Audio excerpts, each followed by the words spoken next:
आपके साथ आरती तिवारी। रुक करेंगे खबरों का। लखनऊ के अलीगंज में हुए भीषण कोचिंग अग्निकांड के बाद अब पड़ोसी जिले उन्नाव का प्रशासनिक अमला भी पूरी तरह से एक्टिव मोड में है। जिलाधिकारी के कड़े निर्देशों के बाद मंगलवार को जिला प्रशासन और शिक्षा विभाग की संयुक्त टीम ने शहर के विभिन्न कोचिंग संस्थानों का औचक निरीक्षण किया है। इस दौरान सुरक्षा और संचालन मानकों में गंभीर कमियां पाई गई हैं। तो वहीं सदर कोतवाली क्षेत्र में स्थित 2 प्रमुख संस्थानों को तत्काल प्रशासन से सील कर दिया गया और इस टीम ने उन्नाव के सदर कोतवाली क्षेत्र के अंतर्गत आने वाले विभिन्न कोचिंग सेंटरों और लाइब्रेरी का सघन निरीक्षण किया है। अधिकारियों ने वहां मौजूद छात्र छात्राओं की सुरक्षा, इमरजेंसी एग्जिट, वेंटिलेशन और फायर सेफ्टी उपकरणों की कार्यशैली को परखा है।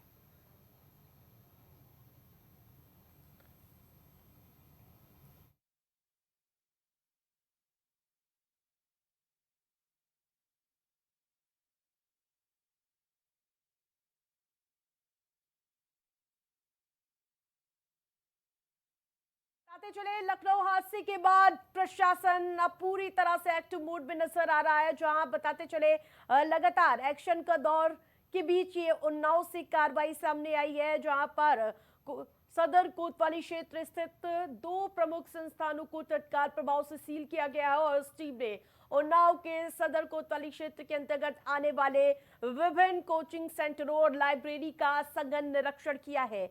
अधिकारियों ने वहां मौजूद छात्र छात्राओं की सुरक्षा, इमरजेंसी एग्जिट, वेंटिलेशन और फायर सेफ्टी उपकरणों की कार्यशैली को बारीकी से परखा है।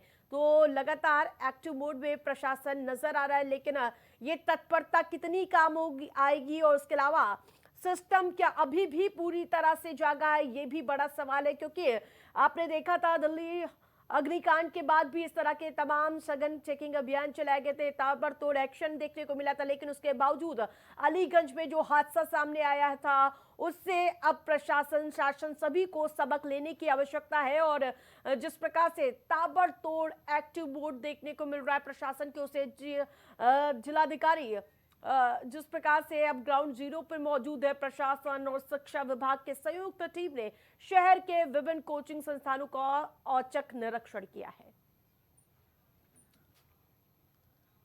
और उन्नाव से संवाददाता हमारे साथ जुड़ चुके हैं, उनका रुख करेंगे। उन्नाव में जिस प्रकार से लगातार अब ग्राउंड जीरो पर अधिकारी नजर आ रहे हैं, लेकिन जिस प्रकार से अभी तक कार्रवाई कहां देखने को मिली है? उन्नाव की जाए तो उन्नाव में डीएम घनश्याम मीणा के निर्देश के बाद जो यहाँ की स्वास्थ्य विभाग की शिक्षा विभाग की टीम है और जो यहाँ पर एसएसओ सीएफओ है वो लगातार ग्राउंड जीरो पर उतर चुके हैं। फायर विभाग और संयुक्त टीम जो फायर विभाग की है और शिक्षा विभाग की वो लगातार कार्रवाई कर रही है। यहाँ पर 2 कोचिंग सेंटर्स थे जो मानकहीन पाए गए थे, जिनको तत्काल प्रभाव से सील कर दिया गया है और लगातार लोगों को हिदायत दी जा रही है मानक पूरे करके कोचिंग चलाएं। अगर कोचिंग मानक नहीं चलेंगी तो उनको सील करने की कार्रवाई की जाएगी। इसी को लेकर हमारे साथ बातचीत करने के लिए कुछ स्टूडेंट्स हैं और अभिभावक हैं, उनसे सीधे बातचीत करते हैं। जो लखनऊ में हादसा हुआ उसको लेकर वो लोग क्या सोचते हैं और उनकी क्या राय। क्या नाम है? अल्पना, लखनऊ में एक हादसा होता है, 15 बच्चों की मौत हो जाती है, क्या लगता है?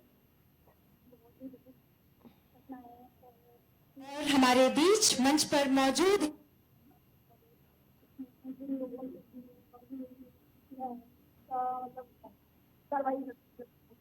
किस क्लास में हैं आप? कोचिंग जाते हैं तो कोचिंग में क्या व्यवस्थाएं देखने को मिलती हैं? जैसे कि हर तरह की व्यवस्था होती है, अलग अलग। क्या नाम है? उस बार लखनऊ में एक हादसा हुआ था, 15 लोगों की डेथ हो गई थी। आप लोग कोचिंग में पढ़ते हैं तो क्या टीचर्स आप लोगों को ये बताते हैं इमरजेंसी में क्या करना चाहिए क्या नहीं? क्या बताते हैं टीचर? क्या बताते हैं, जैसे कुछ एग्जाम्पल?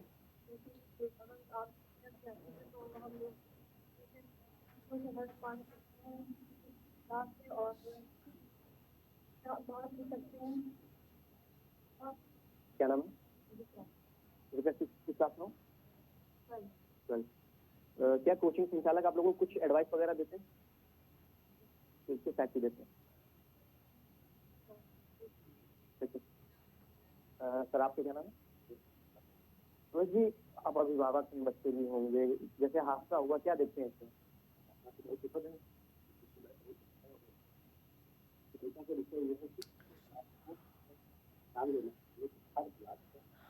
बिल्कुल लेकिन जिस प्रकार से क्या प्रशासन की कार्यशैली जो है उस पर तो सवाल उठते हुए नजर आ रहे हैं। आवाज मिल पा रही है मेरी आपको?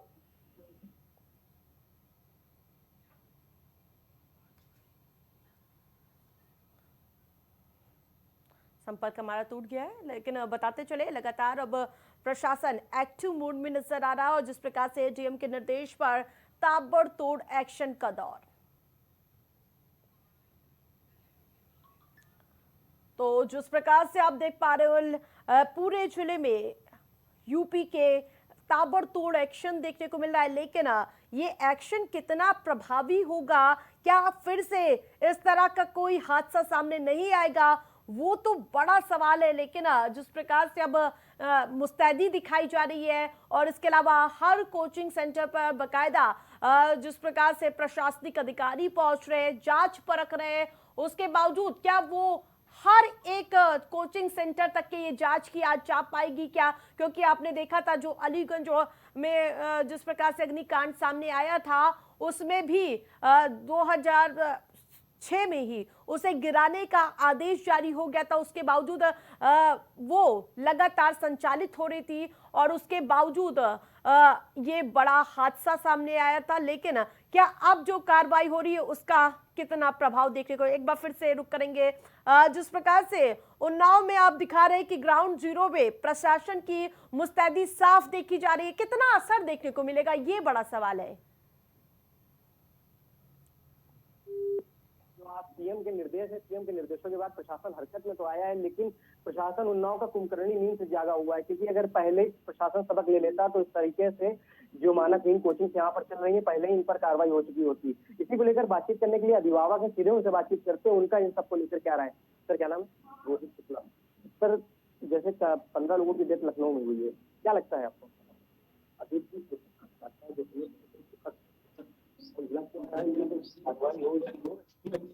पहले होना चाहिए।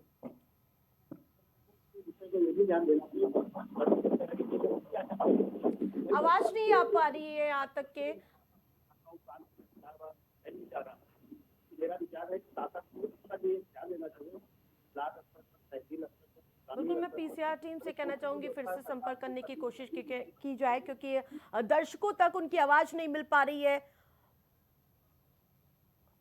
तो जिस प्रकार से मैं लगातार बता रही हूँ कि हमारे संवाददाता ग्राउंड जीरो पर पहुंचकर ये जानकारी ले रहे हैं कि आखिरकार इस समय मौजूदा स्थिति क्या देखने को मिल रही है। जिस प्रकार से 2 बड़े संस्थानों पर गाज गिरी हुई है, उसके बाद हड़कंप की स्थिति देखने को मिल रही है।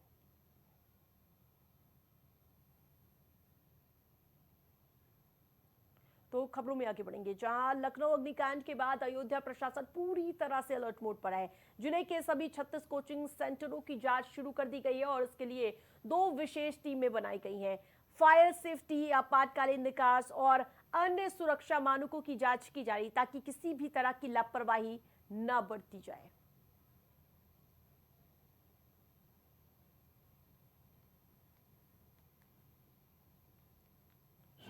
जो कि जो दुखद घटना हुई है लखनऊ में, उसके दृष्टिगत हम लोग कल से ही एक्टिव हो गए थे और एक्शन प्लान हम लोगों ने तैयार कर लिया था।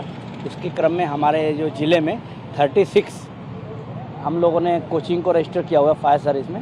उन सभी को हम एक अभियान के तहत 2 टीमें हम लोगों ने बनाई हुई हैं। एक तो पुलिस लाइन के जो इंचार्ज है वो और एक मेरे नेतृत्व में 2 टीमें बना के पूरे जो हम लोग इशू किए हुए हैं उनको हम लोगों ने एक चेकिंग ड्राइव शुरू किया हुआ है। सुबह से हम इसी में लगे हुए हैं। अगर छोटी मोटी कमी मिल रही है तो उसको इमीडिएट रेक्टिफिकेशन के लिए कह रहे हैं। अगर कहीं कोई बड़ी कमी मिलती है तो निश्चित रूप से फिर उस पर कार्रवाई। लखनऊ के अलीगंज में कोचिंग संस्थान में हुए भीषण हादसे के बाद अब पूरे उत्तर प्रदेश में शासन और प्रशासन अलर्ट मोड पर है और इसी कड़ी में हरदोई का अग्निशमन विभाग भी पूरी तरह से एक्टिव नजर आ रहा है। हरदोई में फायर ब्रिगेड की टीम ने शहर के विभिन्न कोचिंग संस्थानों का औचक निरीक्षण किया और वहां मौजूद फायर सेफ्टी के इंतजामों को परखा। इस अभियान के दौरान न सिर्फ कमियों को सुधारने की चेतावनी दी गई बल्कि छात्रों और संचालकों को सुरक्षा के प्रति जागरूक भी किया गया।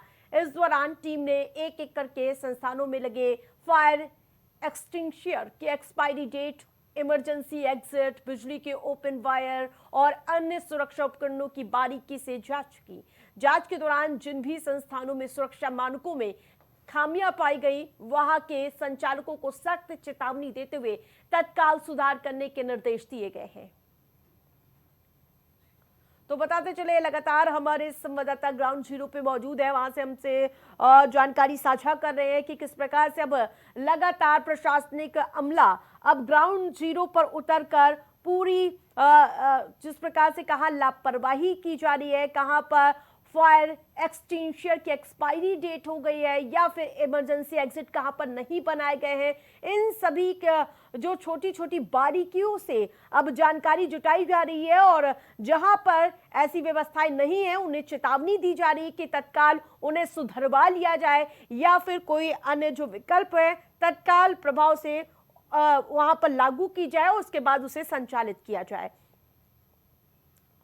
तो बताते चले, जांच के दौरान जिन भी संस्थानों में सुरक्षा मानकों में कमी पाई गई, वहां के संचालकों को सख्त हिदायत देते हुए तत्काल सुधार करने के निर्देश इस दौरान दिए जा रहे हैं। तो ये हरदोई से तस्वीरें देख रहे हैं आप, जहां पर प्रशासनिक अमला मौके पर पहुंचे और सारी जानकारी जुटाते हुए नजर आ रहे हैं कि आखिरकार किस प्रकार से चीजें संचालित की जा रही हैं। वहां पर जिस प्रकार से जो अगर शॉर्ट सर्किट हो जाता है या किसी भी वजह से आग लगती है तो तत्काल लोगों की सुरक्षा कैसे की जाए, इसके लिए कितने इंतजाम है, उसको परखने के लिए अब प्रशासन ग्राउंड जीरो पर मौजूद है और इसी कड़ी में हरदोई का अग्निशमन विभाग भी पूरी तरह से एक्टिव है। हरदोई में फायर ब्रिगेड की टीम ने शहर के विभिन्न कोचिंग संस्थानों का औचक निरीक्षण किया और वहां मौजूद फायर सेफ्टी के इंतजामों को परखा और इस अभियान के दौरान न सिर्फ कमियों को सुधारने की चेतावनी दी गई बल्कि छात्रों और संचालकों को सुरक्षा के प्रति जागरूक भी किया गया। इस दौरान टीम ने एक एक करके संस्थानों में लगे फायर एक्सटिंग्विशर की एक्सपायरी डेट, इमरजेंसी एग्जिट, बिजली के ओपन वायर और अन्य सुरक्षा उपकरणों की बारीकी से जांच की और हिदायत भी दी गई है तत्काल उसे सुधरवा ले।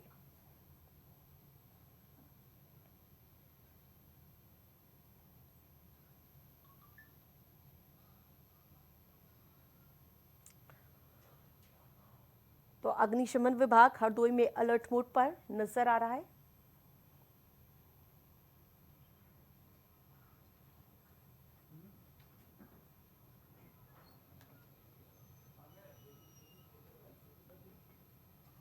तो लखनऊ के अलीगंज कोचिंग अग्निकांड के बाद प्रशासन एक्टिव है और अब लखनऊ विकास प्राधिकरण ने बिल्डिंग मालिकों को नोटिस जारी किया है। इमारत के नक्शे, सुरक्षा मानकों और नियमों की जांच की जा रही है। प्रशासन का कहना है कि शहर में ऐसी किसी भी लापरवाही को बर्दाश्त नहीं किया जाएगा। आने वाले दिनों में कई अन्य संस्थानों को भी जांच तेज की जा सकती है।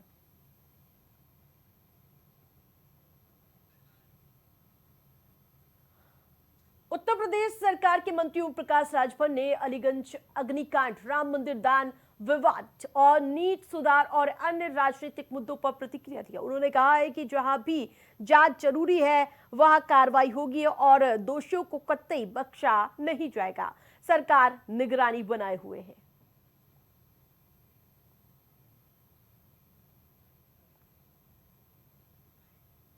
निश्चित है, वो तो 2016 में ही उसके ध्वस्तीकरण का आदेश हुआ था, लेकिन 2016 की सरकार ने उसका ध्वस्तीकरण का आदेश वापस ले लिया था।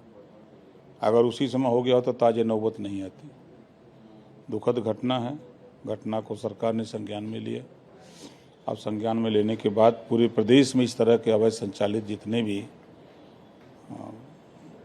अभियान चला रहे हैं, लोग कोचिंग चला रहे हैं, सबकी जांच हो रही है। जो भी दोषी पाया जाएगा उसके खिलाफ कार्रवाई होगी। निश्चित है। कानपुर में महिलाओं को निशाना बनाने वाले चैन स्नेचरों पर पुलिस ने कार्रवाई तेज कर दी है। पुलिस मुठभेड़ के दौरान एक आरोपी को गिरफ्तार किया गया और आरोपी काफी समय से वारदातों को अंजाम दे रहा था। पुलिस उसके आपराधिक रिकॉर्ड और साथियों की जानकारी जुटा रही है और शहर में लगातार बढ़ रही स्नैचिंग की घटनाओं के बीच इसे बड़ी कार्रवाई मानी जा रही है।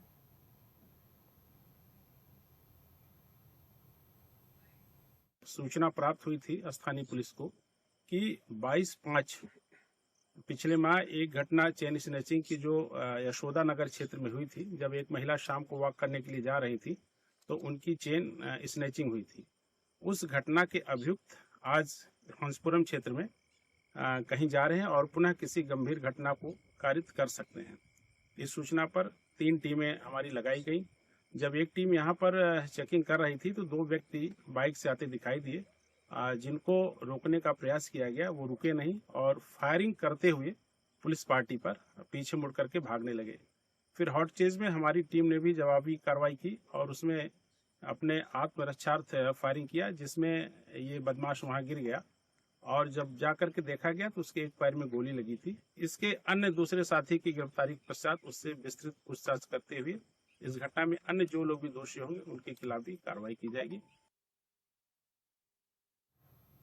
रायबरेली जनपद के लालगंज कोतवाली क्षेत्र में स्थित बॉर्डर रेल कोच कारखाने से एक बेहद ही चौंकाने वाला और शर्मनाक मामला सामने आया। यहाँ कारखाने के इलेक्ट्रिकल वंदे भारत विभाग में एक सीनियर अधिकारी द्वारा अपने ही जूनियर कर्मचारी के साथ बेरहमी से मारपीट किए जाने का वीडियो वायरल हो रहा है। इस घटना के बाद से रेल कोच विभाग के अधिकारियों और कर्मचारियों के बीच हड़कंप मच गया। मिली जानकारी के मुताबिक जहां वायरल वीडियो में ये साफ दिख रहा है कि पूरा विवाद मॉडर्न रेल कोच कारखाने के जिस प्रकार से इलेक्ट्रिकल वंदे भारत सेक्शन का है। आरोप यह है कि विभाग के सीनियर अधिकारी और सेक्शन इंजीनियर सुभाष चंद्र ने किसी बात पर नाराज होकर अपने अधीनस्थ यानी कि जूनियर कर्मचारी कृष्ण कुमार पर हाथ छोड़ दिया। इंजीनियर से मर्यादा की सारे हदें पार करते हुए कर्मचारी कृष्ण कुमार को एक के बाद एक कई थप्पड़ जड़ दिए। प्रत्यक्षदर्शियों और पीड़ित के मुताबिक अधिकारी ने उसे अपनी बेल्ट निकालकर भी मारने का प्रयास किया।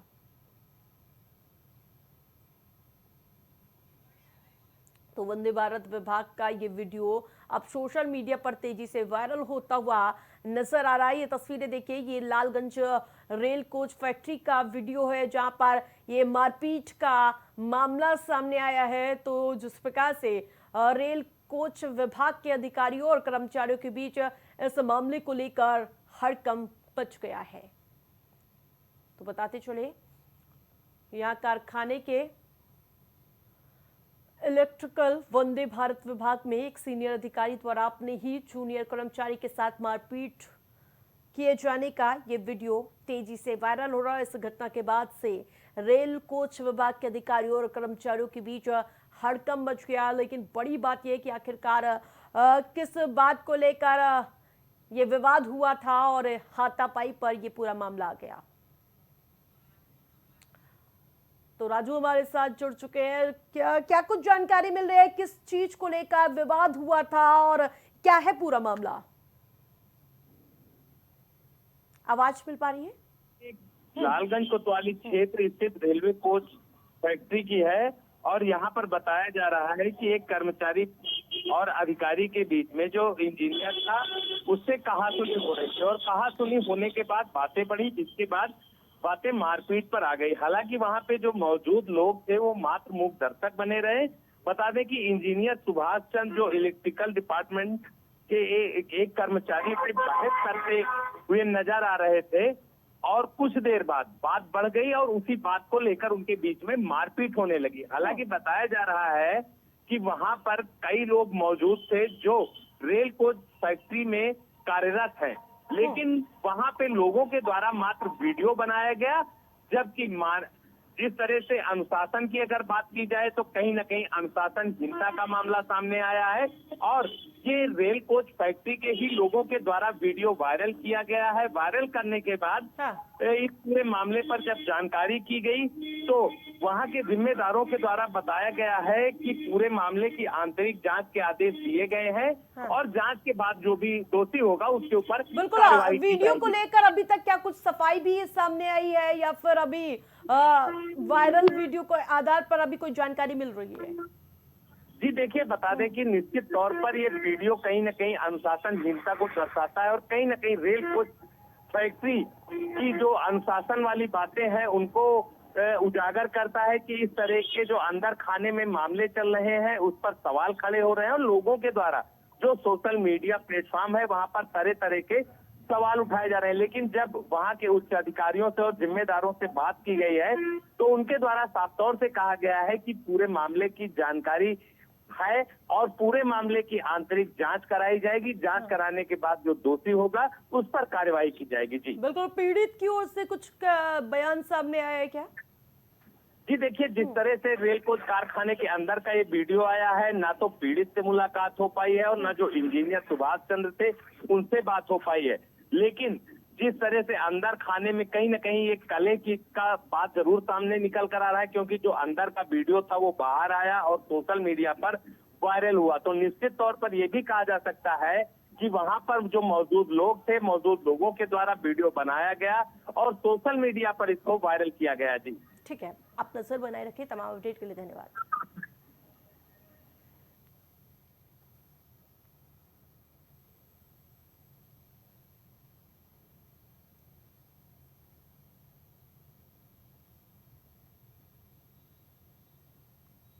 खबरों में आगे बढ़ेंगे। दिल्ली में बीजेपी नेता शहनवाज हुसैन ने कई राष्ट्रीय और राजनीतिक मुद्दों पर अपनी प्रतिक्रिया दी। उन्होंने समान नागरिक संहिता, मुस्लिम personal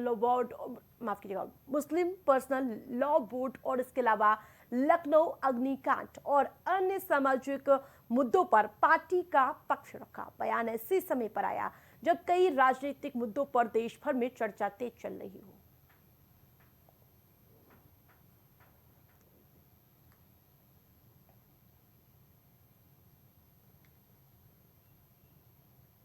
all India Muslim personal law board के कासिम रसूल इलियास का ये कहना कि हिंदुस्तान के मुसलमान पर जुल्म ज्यादती हो रही है, ये पूरी तरह गलत है। मुस्लिम पर्सनल लॉ बोर्ड को इस तरह की बातों से बचना चाहिए। भारत के अंदर मुसलमानों की स्थिति बहुत अच्छी है। भारत के मुसलमानों के लिए भारत से अच्छा देश, हिंदू से अच्छा दोस्त, मोदी से अच्छा नेता मिलने वाला नहीं।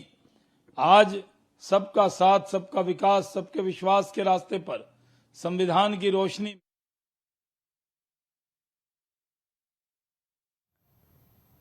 संभल में पुलिस डॉग मैरी ने जहां एक अहम मामले को सुलझाने में बड़ी भूमिका निभाई है।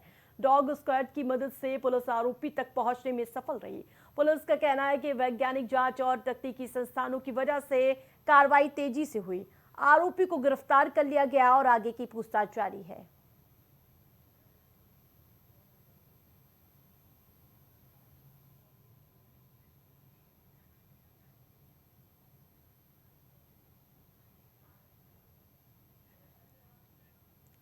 ज्येष्ठ मास के पावन और शुभ अवसर पर सुल्तानपुर के सुप्रसिद्ध और पौराणिक धार्मिक स्थल विजेथुआ महावीरन धाम में एक विशाल भंडारे और भव्य धार्मिक कार्यक्रम का आयोजन किया गया।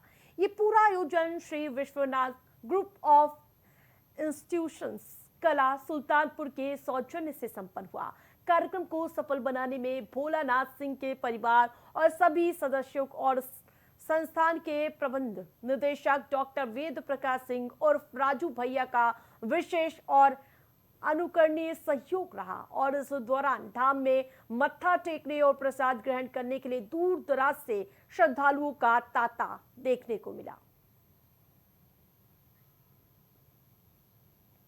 आज सौभाग्य का दिन है कि विजेथुआ महावीरन के इस पावन सरजमी पर ज्येष्ठ माह में भंडारे का आयोजन से विश्वनाथ ग्रुप ऑफ इंस्टीट्यूशन कला सुल्तानपुर के सौजन्य से और श्री भोलानाथ सिंह के परिवार के सभी सदस्यों के द्वारा, साथ साथ डॉक्टर वेद प्रकाश सिंह के द्वारा इस कार्यक्रम का आयोजन किया गया है। मैं अपने पूरे समाज क्षेत्र और देश को ये कहना चाहूँगा कि भंडारा नहीं है, अभी तो ये सनातन की एक पावन बेला पर एक मजबूती लेकर के इस भंडारे का आयोजन किया गया है। जैसा कि हम सभी लोग जानते हैं कि हम सभी लोग हिंदू धर्म से हैं और हिंदू धर्म से ही हिंदुस्तान का नाम बना हुआ है और इस हिंदुस्तान की मजबूती के लिए जब तक हम अपने धर्म को मजबूत नहीं करेंगे और अपने धर्म के मजबूती के साथ साथ हमारे हिंदुस्तान की मजबूती रहेगी।